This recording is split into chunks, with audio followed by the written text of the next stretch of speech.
ધરમપુરના રાજમહેલ road પર બે વીજપોલ ધરાશયી, રિક્ષા ઉપર હાઈટેન્શન લાઇન પડતા વીજ પુરવઠો બંધ હોવાથી ચાલકનો ચમત્કારી બચાવ।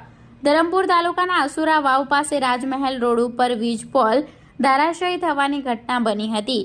ઘટનામાં કેરીનો જથ્થો ભરીને જઈ રહેલ રિક્ષા ઉપર હાઈટેન્શન લાઇન પડતા ચાલકનો જીવ તાળવે ચોંટ્યો હતો। જોકે વીજ પુરવઠો બંધ હોવાના કારણે ચાલકનો ચમત્કારી બચાવ થયો હતો। સમગ્ર ઘટનાની વિગતવાર માહિતી અનુસાર હાલ ધરમપુર તાલુકામાં વહેલી સવારથી જ વરસાદી વાતાવરણ સર્જાયું છે અને ઠેર ઠેર પાણી પણ ભરાયા છે।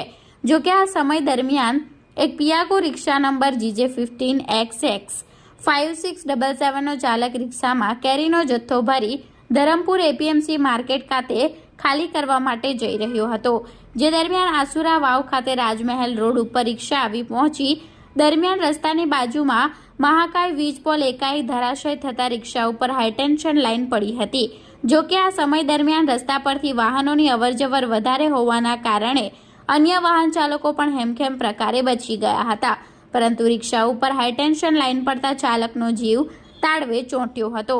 પરંતુ જીવ વિના કર્મચારીઓના જણાવ્યા અનુસાર વીજ પુરવઠો બંધ હોવાના કારણે ચાલકનો ચમત્કારી બચાવ થયો હતો। જોકે ઘટનાની જાણ થતાં રાહદારીઓ તેમજ સ્થાનિકો ઘટના સ્થળે દોડી આવ્યા હતા અને ઘટનાની જાણ જીબીના કર્મચારીઓને કરવામાં આવી હતી। ત્યારબાદ જીબીના કર્મચારીઓ ઘટના સ્થળે દોડી આવી હાઈટેન્શન લાઇનના વાયરો કાપી રિક્ષાને સાઈડે કરાવી હતી। હાલ જીબી દ્વારા મુખ્ય માર્ગ ઉપર પડેલા વીજ પોલ હટાવવાની કામગીરી શરૂ કરાઈ છે।